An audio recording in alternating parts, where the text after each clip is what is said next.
Before we begin, this story is a work of historical fiction inspired by real events.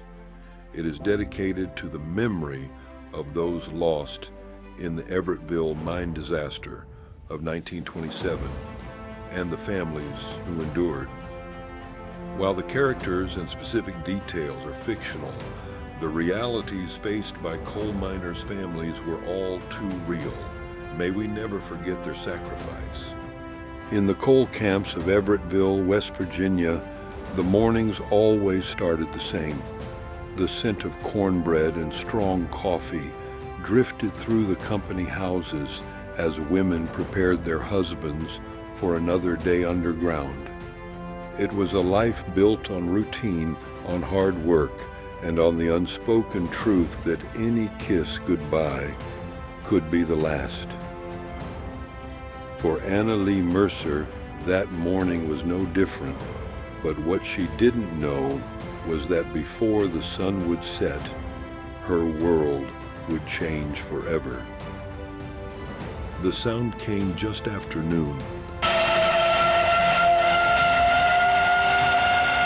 A sharp, shrill whistle cutting through the quiet, a signal every coal miner's wife feared.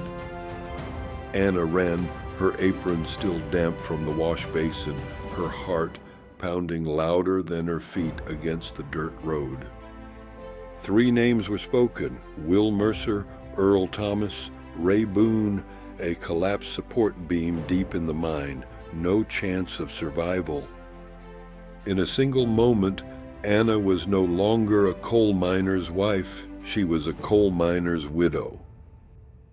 In the company town, everything belonged to the mine, the wages, the houses, even the land the children played on. And when a miner died, his family lost it all. 2 weeks, that's all they gave her before she and her son would have to leave. But Anna wasn't alone. The women of the camp gathered around her, the same way she had gathered around them before. Biscuits, quilts, whispered prayers, a few crumpled bills placed in her hand. It wouldn't be enough, but it was something. Then came the company man. The only way she could stay was to marry another miner, a man with a job, a home. Thomas Grayson stepped forward. He didn't love her, and she didn't love him, but he respected her. And sometimes in a world that took more than it gave, that had to be enough. And when she hesitated, another voice stepped in, one filled with years and wisdom. "Child, that was me once," Granny Collins said, her hands rough but steady. "When my Henry died in the mines, I had 2 babies and nowhere to go. I married again, not for love, but for survival. And you know what? It was enough, because I lived. My children lived. And in the end, that's what matters." Anna closed her eyes, thought of her son, and made her choice.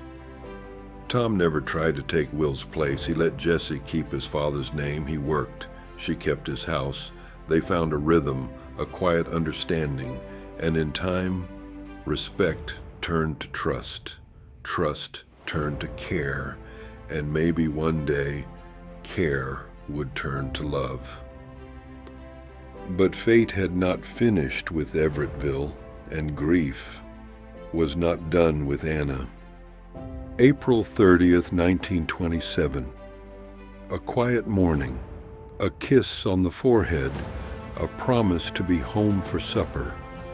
Then, fire. An explosion so fierce it shook the ground. The sky darkened with smoke. The air smelled of burning coal and sorrow. 97 men lost. Tom was one of the few who made it out. Anna should have felt relief, but when she looked around, all she saw were the faces of new widows, women just like she had been, clutching their children, wondering where they'd go, what they'd do, who would save them. So she did what they had done for her. She cooked, she held babies, she prayed, she stood beside those who had stood beside her. And when the night came, she lit a lantern and placed it in the window. One light, then another, and another, until the hills of Everettville glowed with the strength of women who had lost, but who refused to let loss be the end. Years later, Anna sat in the church beside Granny Collins, her hair now streaked with silver. She took a deep breath and placed a gentle hand over her stomach. Granny, Tom and I are having a baby. Granny's eyes twinkled as she reached for Anna's hand. Well now, child, that's the good Lord showing you that life always finds its way. Love comes in all kinds of ways, and you've built yours in the hardest of places. That baby will have a strong mama and a good daddy, and don't fret none, because this granny will be right there helping you out. Anna smiled, a single tear slipping down her cheek. She looked toward the window, where the lantern still flickered against the night. And outside, in the window of Anna's home, the lantern still burned. A beacon for those who had lost, a symbol for those still waiting, a reminder that a widow's lantern never truly goes out. In memory of the 97 miners lost in the Everettville mine disaster of 1927, may their sacrifice never be forgotten.